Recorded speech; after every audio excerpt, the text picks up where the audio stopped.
Well, it looks like I finally have this video working again. and so I'll put the quiz back up for those who are waiting for the video. And I apologize for the length of time. The video thing went belly up in Florida, and I just got it working again yesterday night. So um, this is a review, and going back to Night of the Living Dead and Flint. And as you recall, um, in Night of the Living Dead blames at one point the rise of the dead on strange radiation from a returning Venus space probe. I find a lot of the movies don't even try to explain where they've come, and many of others lately, in particular, it's some kind of toxin, uh, some human-made agent that causes it. And even in Night of the Living Dead, it never mentions the word zombie, and instead the Walking Dead are called ghouls. It's only in the second movie, really, that we've watched that they're called zombies of Romero's movies. Um, and as Flint points out, and we've talked about in class, uh, Romero's second zombie film, Dawn of the Dead, was a huge hit at the box office, made him millions of dollars. Um, but on the other hand, you'd see, and I didn't really talk about this. I don't agree with everything Flint says. He doesn't really like George Romero's movies because, in fact, he claims that they don't have the dialogue is horrible and there's no character development. So he doesn't praise Romero. He likes to be one of the first to say negative things about the director who just died this past year. Now there are other movies that. In 1985, for instance, where Watch the Day of the Dead was really a box office bomb, but at the same time, Dan O'Bannon directed Return of the Living Dead in 1985, which was a big hit.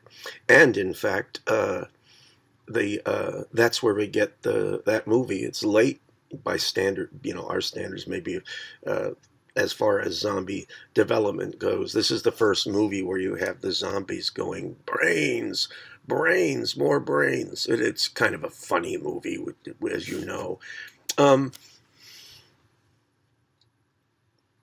and also Flint points this out, and George Romero, in all his zombie movies, progressed in terms of the zombies.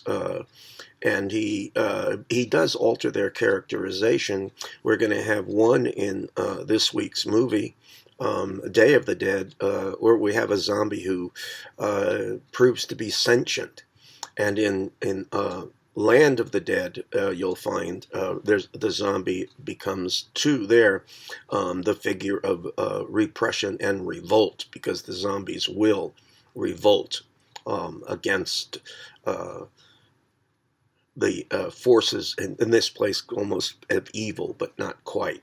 The survivors, it's obvious the zombies have won the war. Now, the Italian zombie movies, there a lot of the directors, such as the director of Zombie 2, um, the Giallo refers in Italian, is that these were crime story and mystery films and stories that crime fiction and the films, and there was a lot of violence in them. And a lot of the directors of these films ended up doing these zombie films. Now, we didn't watch any of Armando de Rosello's four Blind Dead films, and maybe we'll be able to watch one. But his famous Spanish films about the long dead Knights Templar rising from the dead, and there's a lot of nudity because, of course, the Euro trash, as a lot of people call them. I rather like that one. Long Dead, he has four movies with the Knights Templar. Now, in the discussion of European zombie films, Zombie 2, also known as Zombie and Zombie Flesh Eater, and it sets itself up. Now, we watch this as a prequel to Dawn of the Dead. when the zombies invade the cities and people have to flee, some of them in a helicopter. And we might watch this one. And in John Grouse's, Jorge Grouse's The Living Dead at Manchester Morgue, what you've read about, it's not the zombies, but rather the boorish police sergeant, McCormick, played by Arthur Kennedy. The biggest threat, he won't believe them, and he undermines everything so that the zombies get the upper hand. He'll meet a really good end. Zombie 2 marked really the heyday of zombie films in Italy and the rest of Europe. We have a lot of them coming out of there, like The Living Dead Girl in '82 was directed by Jean Rollin. And we watched that as an extra. And Jean Rollin also directed The Grapes of Death, where we did watch that one. I get mixed up sometimes which one I showed and which one I showed it for. But the Grapes of Death is one where we have toxins in the pesticides causes zombie-like characters. Now, in Zombie Culture's article, Hybridity and Posthuman Anxiety, in 28 Days Later. This is important because a lot of you have seen 28 Days. The author notes that equally important for the search for food for survival is the search for information. It's really about information that the people need to try to survive. And of course, we find a lot of that information, as in the Romero films, that you get from the media. Well, it's hard to come by the truth. Now, in Zombie Culture and elsewhere, that we learn that Lucio Fulci's first zombie film got titled in Italy Zombie 2.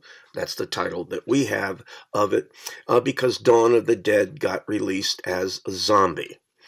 And you see, so we have, that's where the Italian movie is kind of trying to find their niche with respect and by manipulating a very popular American zombie movies. And we see that, according to the author, Vita, Amore, and Morte, and lots of gore, Fulci's Zombie 2 featured two innovations of importance: rotten, worm-eating zombies and sadistic gore. And some would say unnecessary, as we saw with the eye scene, and a couple of others like the shark. Zombie shark attacks and shark attacking a zombie and things like that. It really adds nothing but spectacle. Now, film critics often note that Fulci and many other Italian directors often abandon narrative coherency in favor of spectacle, as with the underwater shark attack and the scantily dressed diver in Zombie 2, along with the eye scene that we saw. And that's true. The spectacle for Fulci in particular is more important than the plot.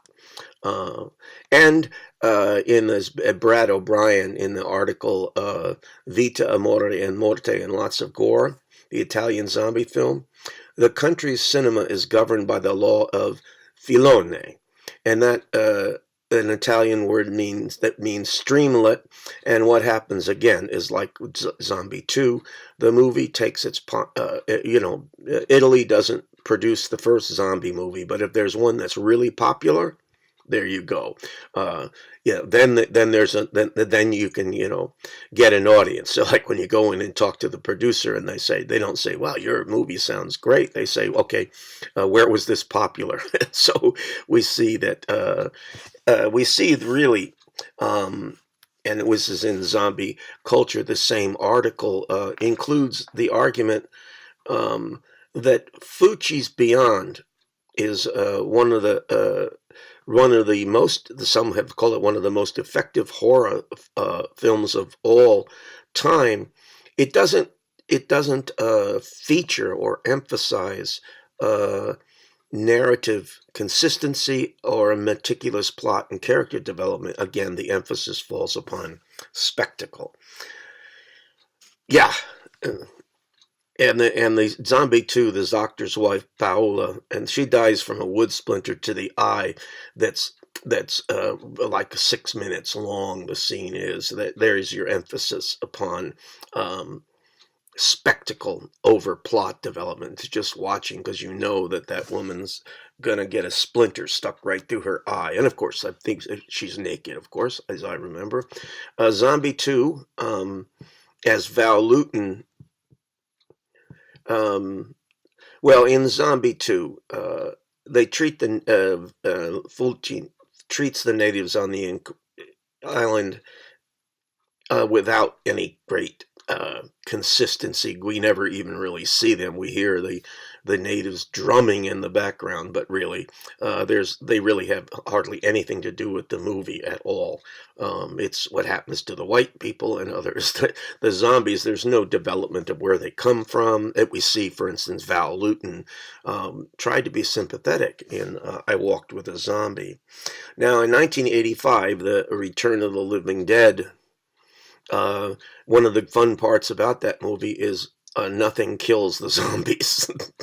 Remember, they had to burn them, and then of course the ash flows all over the plate, um, and uh, everybody eventually in the town gonna die, and then of course the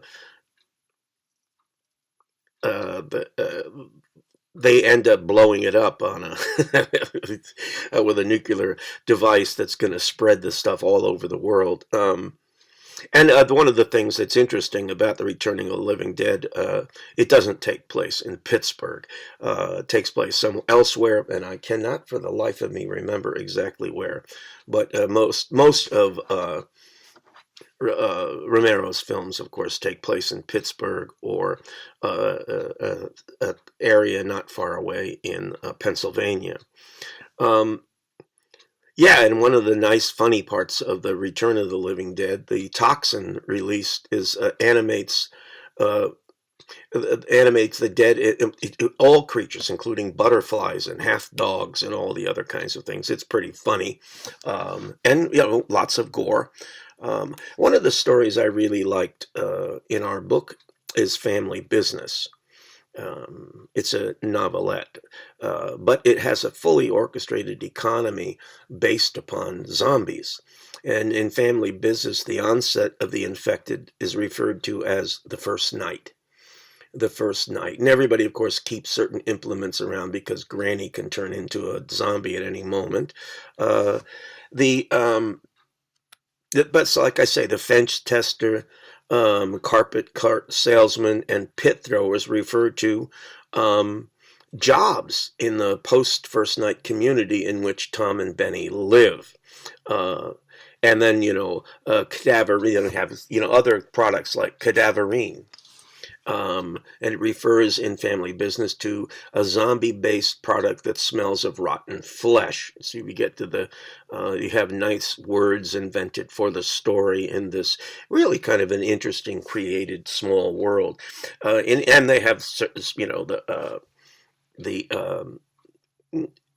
there's also words to respond to how you handle like someone who dies next door.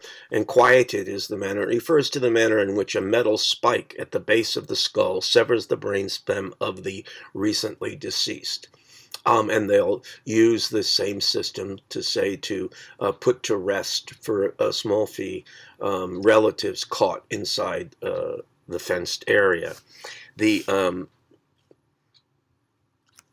Yeah, again, there is, what shall we say, there are people who live in um, the way stations, and in the yeah, that's right, it's in the rot and the ruin. They refer to zombies as the children of Lazarus, and really in Family Business, one of the big things that the children of Lazarus is not negative, and that's what the young boy has to learn from his brother, that they're not trying to make money off of the dead or going in just to kill zombies indiscriminately, but they do a service for family members. And we see in this story something that develops more in the movies over time is a kind of sympathetic perspective on zombies. As we remember in the remake of The Night of the Living Dead, when Ben kills the zombie he had already crippled with the car accident, he screams, and so does Barbara. Does not look at the zombies as necessarily uh, the spawn of Satan and things along those lines. Now, and the zombie who fell from the sky, Danny McDanielson is a short order cook and an aspiring poet. Not a very good one, but he's trying. And also you have Dr. Packengap. I love the name, is a scientist who works to perfect a super soldier serum for the government, and so that's probably again where these zombies come from. The project is codenamed Project Captain America. And again, these many of the newer movies.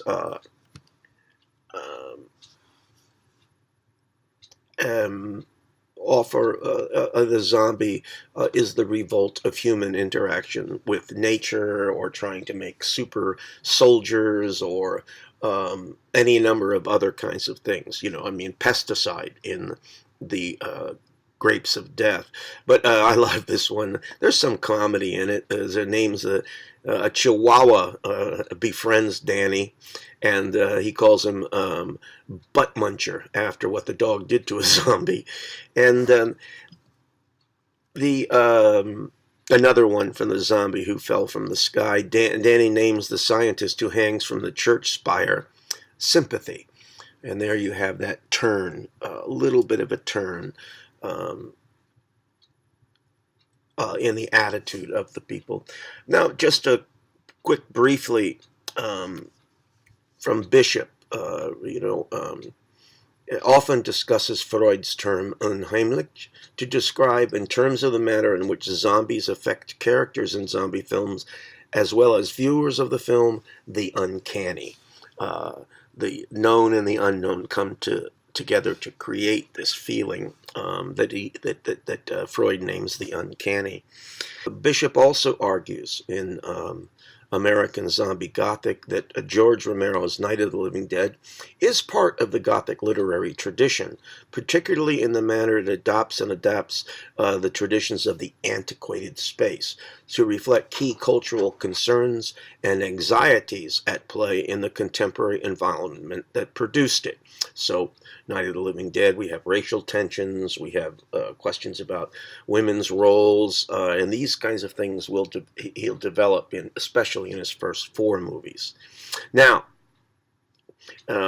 Bishop mentions many sources, important sources for Night of the Living Dead: The Last Man on Earth, The Birds, both the story and the movie, and The Invasion of the Body Snatchers in particular.